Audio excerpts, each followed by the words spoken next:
Hello, this is Lisa Young and welcome to Holding the Space, and today we are here at the Outwith Festival and we're here with Catherine Simpson. How are you, Catherine? I'm great. It's lovely to be here, Lisa. Really lovely to be here. Thank you.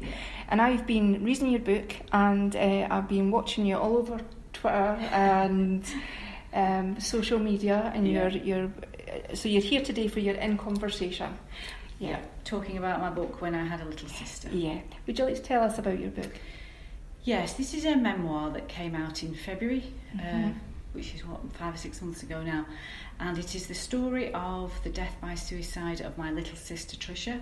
She died nearly 5 years ago now, aged 46, and she died in the farmhouse in which I was born, where she was born, where my father was born.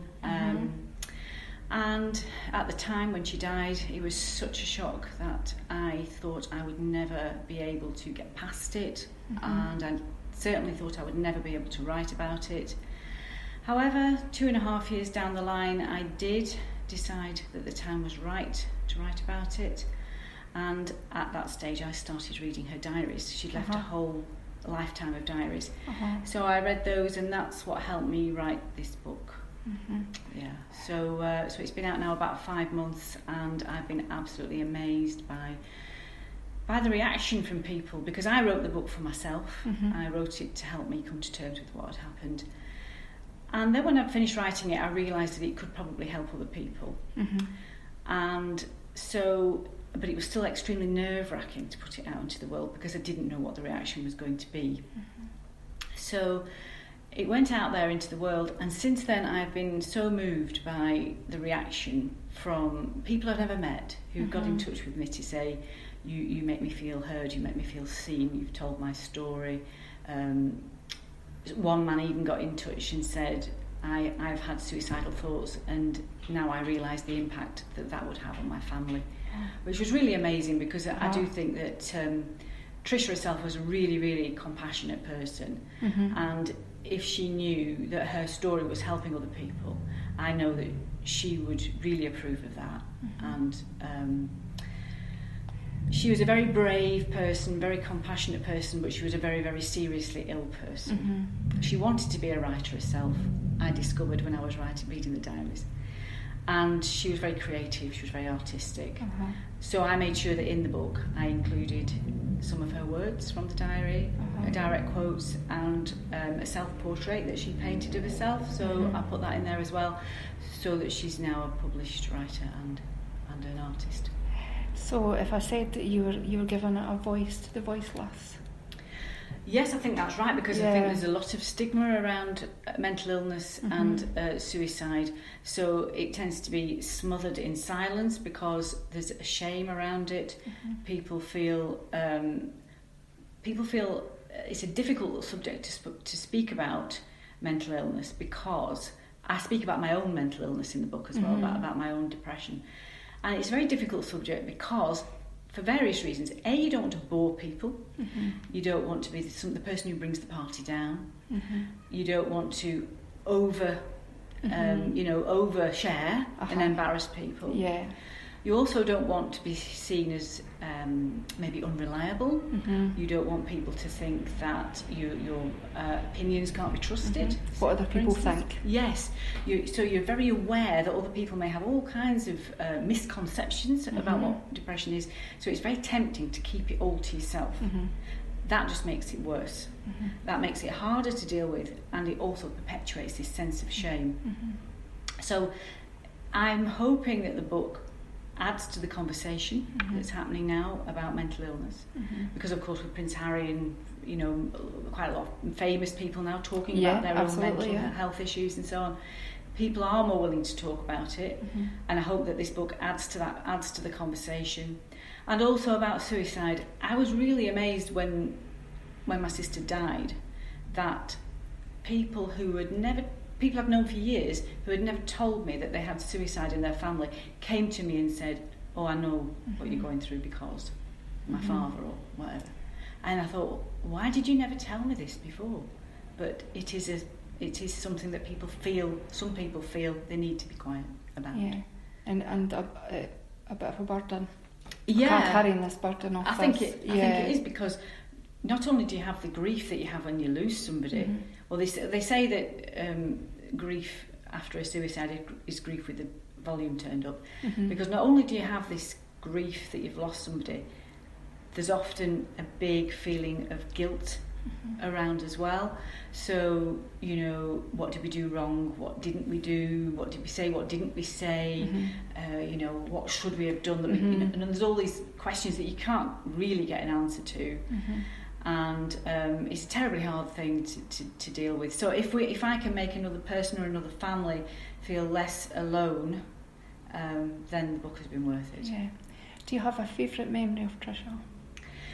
I have lots of really lovely memories of Tricia, because she was the best little sister. She really was a beautiful little girl, and the cover of the book shows me crying over a dead duck, and Tricia looking directly into the camera. You can see that she's really sweet faced. She was such a sweetheart, and we had such a lot of fun growing up on the farm. So, you know, she was always such a willing playmate. So you can have the best hide and seek. We had barns, we had outbuildings, we had woods, fields.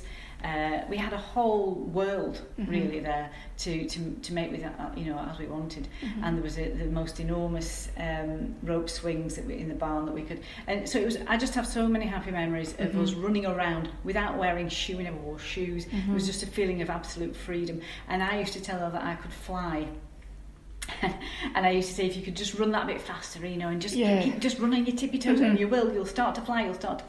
And I can still remember her face. It was a bit like that on that cover of the book, looking at me, because she believed me, you know. She was a real sweetheart, and I'm really glad that I've got all those happy childhood memories, because I think I was raised in a family, as I describe in the book, that didn't talk, so you can feel lonely within a family. If it's not a family that communicates very well. So to have a sister like Tricia, and I had an older sister as well, but I'm kind of stuck in the middle there with, you know. Of course, so of course your relationship with the older sister is different to your relationship with your little sister. And so to have a little sister like that, where you know that you're really good pals, it's a wonderful feeling. And now you're both in the same book together. We are indeed. You're shooting your writing. Absolutely, yeah. It was funny, right from when I first started writing this book, which was the reading of the diaries was the first step. It was a joint project with Tricia, because it was her writing, in her handwriting. The diaries smelled of it, because she was a very heavy smoker, so they all smelled of tobacco. You know, that's a really strong smell. And as she mentioned music, and she was a great music lover, so she referred to lots of different songs and was always writing out the lyrics to things. So as she did that, I would put it on my iPod and I would listen to it, and it was like she was there. It was as though she was in the room with me, writing this thing with me. It was like a conversation. And this went on for months whilst I was writing the book. It was as though she was there contributing with me. I was going through old photographs, I was going through newspaper cuttings, my diaries, you know, everything that I could find to bring her back. And when I'd finished and I had to press send to send it to my agent, that was really sad, because that felt as though that bit was over. That project was over. And I sat and cried at my desk actually when I pressed send, because that was sad. But now she's hit me. She's here. The book's still, you know, it's, you know, now I'm not writing it, but I'm talking about it. So she's still here. She's still here. Now, I mentioned before about giving a voice to the voiceless, and this isn't the first time you've done that, because you did that before with your first book, which is True Story, and that was a fiction book, but it was based on your life with your daughter. Yeah. I think True Story is a fictionalised, it's fiction, it's a novel, it's made up. But it was inspired by the experience that I'd had raising my daughter, who is autistic. And it's written from the point of view of a mother who is struggling with her child because she doesn't understand her child, because her child is undiagnosed autistic. My daughter was eventually diagnosed when she was 10. So I had quite a lot of years where I didn't really know what was happening, and I didn't understand my child. And the good thing about getting a diagnosis is that it's like being given a handbook for your child. So suddenly you can think, that's why they don't like that. That's why that doesn't work. That's why. So the book, True Story, really is a hope, describing that situation that families find themselves in, where they expect to be raising a child in the same way that all their friends appear to be raising a child, and then they end up in a totally different situation, and they don't know why, and they don't know how. I kept getting sent on parenting courses. They kept saying, you're doing it wrong, you're doing it wrong. If you were a different mother, your child would be a different child. I was told that in no uncertain terms, which is complete nonsense. Yes. Obviously, and so I was getting the blame, so to speak, for my child not being happy, which is a really hard thing to deal with. Absolutely. So then as soon as we did get it diagnosed and we realised what we were dealing with, that was enormously helpful. But then, of course, all the problems come up then where, she was bullied at school for being different and all that sort of thing. So there's a great sense of isolation for some families because they feel that they don't fit into the world in the way other families do. So hopefully that, if you read True Story and if you've ever experienced that kind of sense of isolation, you'll realise that, again, you're not alone, that other families are living through this. And what I didn't really realise when I wrote the book, because I know a lot more about the subject now, is the enormous community that there is out there of actually autistic people, of which my daughter is now a member. She's made contact with all these other autistic people online, and there is an enormous community of actually autistic people, which I wished I'd known about at the time. I probably wasn't very good with being online, and I probably, wasn't even on social media when I was bringing my daughter up.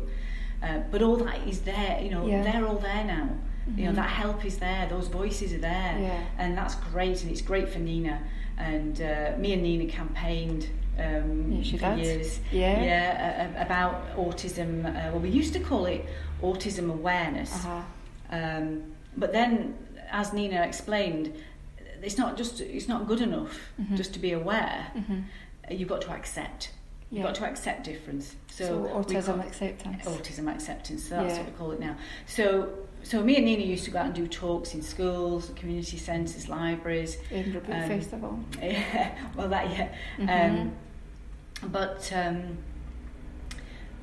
But now, because she's 24, she can do that herself, which is great because, she, as the autistic person, I feel that it's really good that she can go and speak about autism right from her own experience.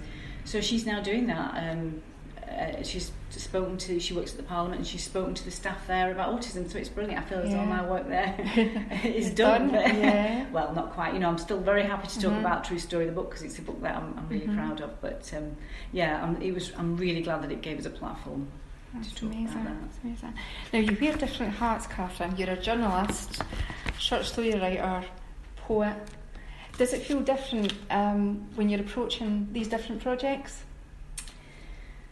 Yeah, it's funny. I find something that I need to write about, and I'll start writing. I just start writing using a pen and a notebook, and I quite like to be away from my desk. And do you have a favourite place? I do actually. I have the cafe of the portrait gallery, which is about a 5-minute walk away from where I live, and it's the best place because if you just need any inspiration, you can wander around the portrait gallery, for goodness sake. In fact, I did that one day. I ended up writing a short story about some of the things in there, So I like to be in a public place, away from my house, because if you're at home, you just get distracted by everything else. I absolutely understand that. So to get those first seeds down in the book, get away from your desk, get somewhere where you're locked in your own world but surrounded by other people, and then I just write, and then I look back at the notes and see what's interesting. There might be just one word, one line, a couple of sentences that you think, there's actually something interesting there, and then you've got to decide what's it going to make. Is this a part of something bigger, or is this in fact something that stands with a bit of work on its own? Short stories are different. Short stories usually start for me with a line of dialogue. And get line in your head. Maybe I hear it, or maybe I mishear something. I often mishear things. So a line of dialogue will turn into a character, will turn into a situation, Mm-hmm. and that's often how short stories begin. Yeah. Yeah.